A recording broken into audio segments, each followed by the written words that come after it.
Bonjour, nous poursuivons notre cours sur les équilibres chimiques et nous abordons aujourd'hui les lois de déplacement d'équilibre.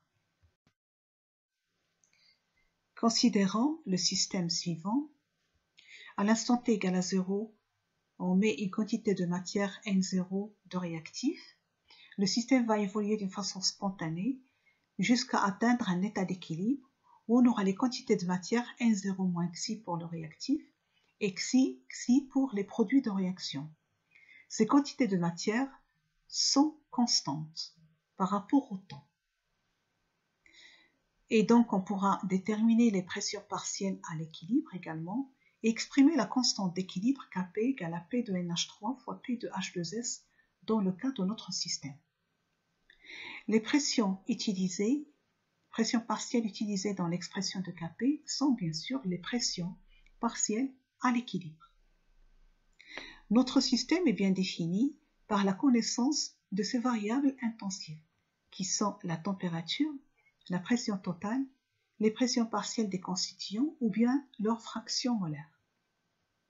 Il est possible qu'après établissement de l'équilibre, d'apporter des modifications à cet équilibre, c'est-à-dire des perturbations, de telle façon à ce que le système ne soit plus en état d'équilibre. Par exemple, on augmentera la température, ou bien la pression totale, ou bien on ajoute des quantités de matière de telle façon à modifier les pressions partielles déjà établies dans l'équilibre précédent. Ces modifications vont perturber l'état du système et le système ne sera plus en état d'équilibre, mais le système va évoluer dans le sens 1, sens direct, ou bien dans le sens 2, sens inverse, d'une façon spontanée, pour chercher à retrouver un autre état d'équilibre.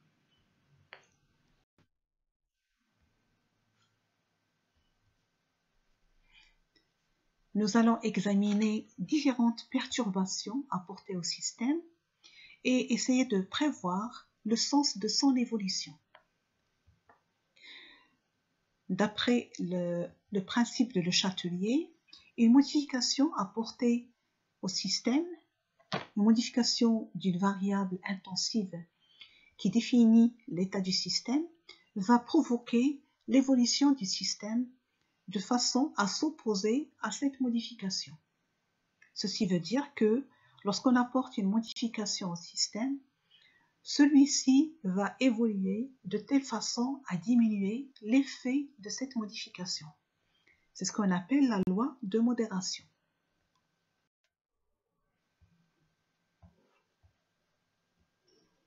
Facteurs d'équilibre, ce sont les variables intensives, température, pression totale, les fractions molaires des constituants ou bien les pressions partielles.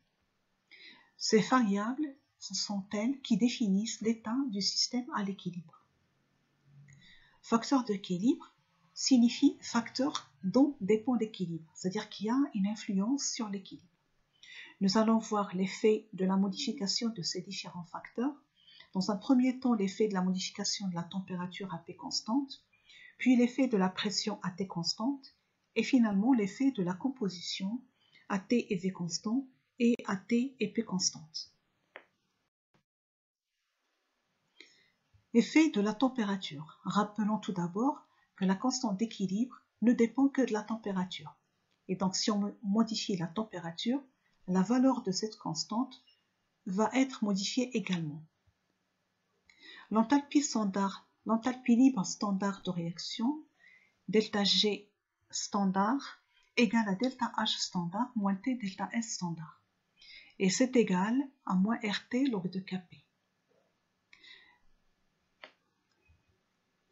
Modifiant cette expression et divisant par moins RT, donc on aura log de Kp égale à moins delta H de réaction standard, delta H standard de réaction, divisé par RT, plus delta S standard divisé par R. Pour étudier l'effet de la température sur l'équilibre, nous allons dériver cette expression. Et pour faire cette dérivée, on va supposer que l'enthalpie standard de réaction et l'entropie standard de réaction sont constantes, c'est-à-dire indépendantes de la température. Et dans ce cas, on obtient la dérivée de log de Kp par rapport à T, c'est égal à delta H de réaction sur RT carré, sachant que la dérivée de moins 1 sur T, c'est égal à 1 sur T carré. C'est la loi de Van't Hoff.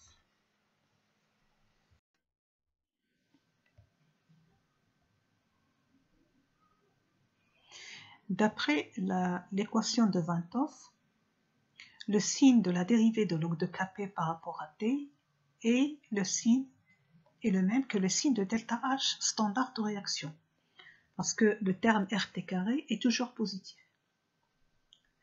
Alors, si delta H est positif, c'est-à-dire le sens 1, c'est le sens endothermique, dans ce cas, la dérivée par rapport à T de log de Kp est positive. Et donc, Kp est une fonction croissante de la température, ou bien log de Kp est une fonction croissante de la température. Ceci veut dire que si T augmente, Kp augmente, si T diminue, Kp diminue. Alors lorsque la température augmente, Kp augmente, ça veut dire que l'équilibre se déplace dans le sens direct, sens 1. Deuxième cas, si l'enthalpie standard de réaction est négative, c'est-à-dire que le sens 2 c'est le sens endothermique, parce que le sens 1 est exothermique, alors la dérivée sera négative. Ce qui veut dire que Kp est une fonction décroissante de la température. Ce qui est équivalent à dire que si T augmente, Kp diminue. Si T diminue, Kp augmente. On a deux sens de variation différents pour T et pour Kp. Dans le cas où T augmente, Kp va diminuer. Donc l'équilibre se déplace dans le sens inverse, c'est-à-dire le sens 2. Parce qu'une diminution de Kp correspond à une diminution de quantité des produits, augmentation des quantités des réactifs. Et donc, c'est le sens 2 qui est favorisé. Nous remarquons que dans les deux cas, dans le premier cas, on a le sens 1 favorisé, dans le deuxième cas, le sens 2 est favorisé. Et donc, d'une façon générale, c'est le sens endothermique qui est favorisé. Donc, si T augmente, l'équilibre se déplace dans le sens endothermique.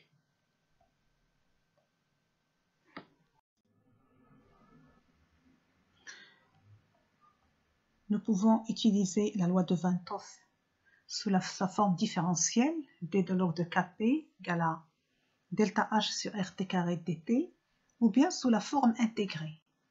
C'est-à-dire par intégration de d de log de Kp, on obtient log de Kp entre T1 et T2, donc ça fait log de Kp T2 moins log de Kp T1. Et sur l'autre membre, on a delta H de réaction standard divisé par R, et l'intégrale de 1 sur T carré, c'est moins 1 sur T. Et donc on aura delta H sur R, 1 sur T1 moins 1 sur T2.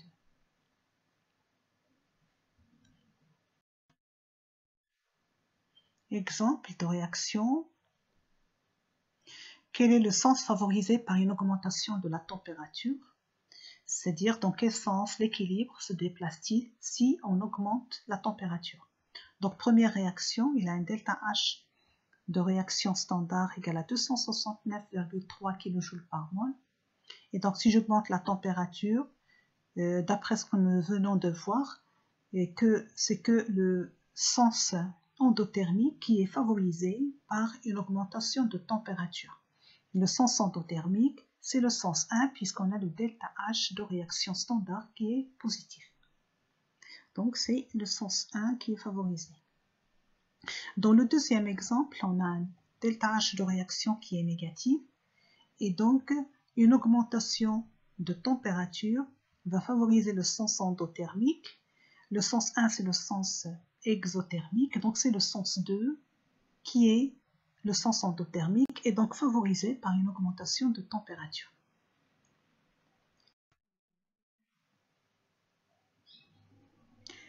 Considérons l'équilibre de dissociation thermique de H2O, vapeur sous une pression de 1 bar. 2 H2O gaz en équilibre avec 2 H2 gaz plus O2 gaz. On donne les valeurs de la constante d'équilibre à la température de 1500 Kelvin, K1 égale à 3,54 10-12, à 2000 Kelvin, K2 est égal à 1,08 10 puissance moins 10. Commentez ces valeurs. Et la réaction est-elle endo- ou exothermique? Ensuite, en supposant que l'enthalpie standard de la réaction est indépendante de la température entre 1500 et 2000 Kelvin, calculez cette enthalpie standard de réaction ΔH. Pour le corriger, on a à T1, on a K1 égale à 3,54 10 puissance moins 12. À T2, on a 1,08 10 puissance moins 10. Nous pouvons remarquer que ces deux valeurs sont très faibles.